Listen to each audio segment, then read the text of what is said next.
Your brain is lying to you right now. Not in a motivational poster kind of way.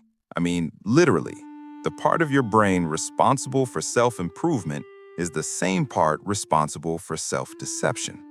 And neuroscience has spent the last 30 years proving that most of what you believe about how to change yourself is not just wrong, it's neurologically backwards. The routines, the discipline, the motivation, the mindset shifts, the reason they haven't worked isn't your fault. It's your brain doing exactly what it was designed to do. And today, we're going to get inside that. Because once you understand what's actually happening in your prefrontal cortex when you try to change, you'll never approach self-improvement the same way again. Let's start with a question. Why do you quit? Not the surface answer. Not, I got busy or I lost motivation. The neurological answer. When you attempt to build a new habit, going to the gym, waking up early, reading every day, your brain treats it as a threat. Specifically, your basal ganglia, which governs automatic behavior, does not yet recognize this new action as safe. It hasn't been repeated enough to become automatic. So every single time you do it, your prefrontal cortex, the slow, energy-hungry, rational part of your brain, has to step in and override your instinct. That override costs glucose, it costs mental energy, and your brain, which has been optimized over 200,000 years to conserve energy, starts sending a very clear signal. Stop. This is expensive. This is unnecessary. This is not who you are yet. That signal feels like resistance, like laziness, like I'll start Monday. But it isn't weakness, it's biology. In 1998, psychologist Roy Baumeister ran a now famous experiment.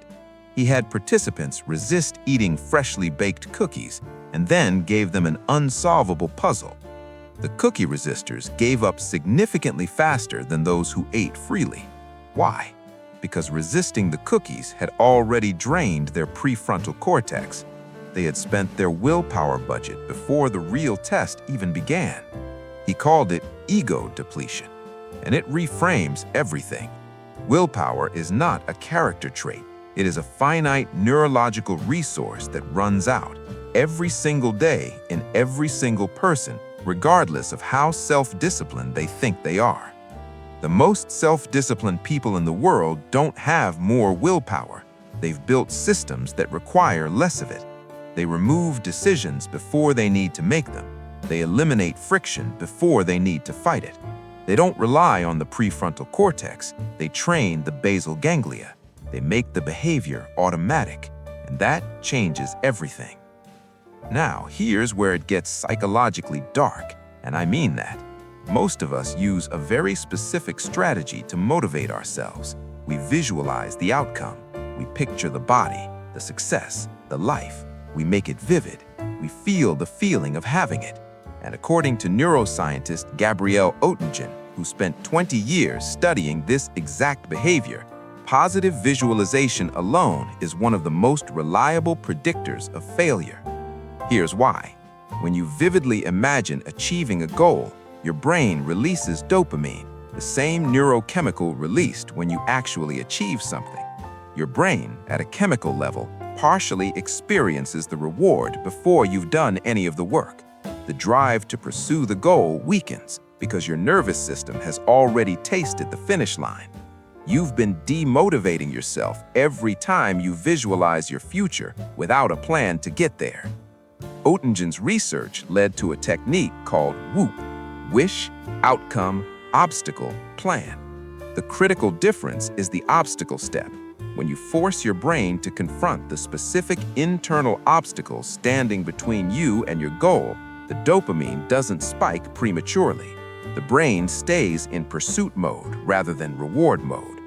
But there's something even deeper happening underneath all of this, something that explains why two people can use the exact same strategy and get completely different results. It comes down to identity, and the neuroscience here is startling. Your brain has a default mode network, a neurocircuit that activates when you're not focused on a task. It's sometimes called the resting brain. And what does it do when it's resting? It thinks about you. your identity, your story, who you are. This network is not passive. It is constantly running a background process, reinforcing your self-concept, predicting your future behavior based on past behavior, and flagging anything that conflicts with who you believe you are. When you try to change a behavior without changing the underlying identity, your default mode network experiences it as a threat, and it corrects. This is why you can white-knuckle a new habit for 3 weeks and then one bad day completely revert faster than you ever thought possible. The brain snapped back to its identity anchor. Psychologist Peter Golowitzer called this identity-based motivation, and his research showed something remarkable. People who shifted their self-concept before changing their behavior were significantly more consistent than those who set outcome-based goals. Not, I want to become fit, but I am someone who moves my body every day. Those are not the same sentence neurologically. The first is a goal your prefrontal cortex has to manage. The second is an identity your default mode network will defend, automatically, unconsciously, without any willpower required.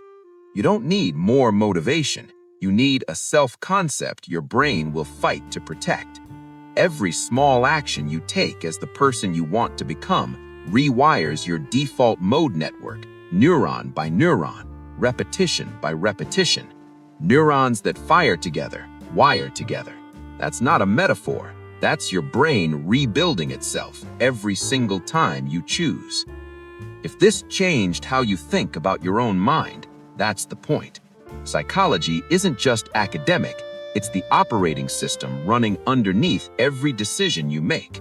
Every week on this channel, we go deeper into that operating system, the science of behavior, identity, memory, emotion, and why humans do what we do. If that's the kind of content that makes your brain light up, subscribe. You'll fit right in here. See you next week.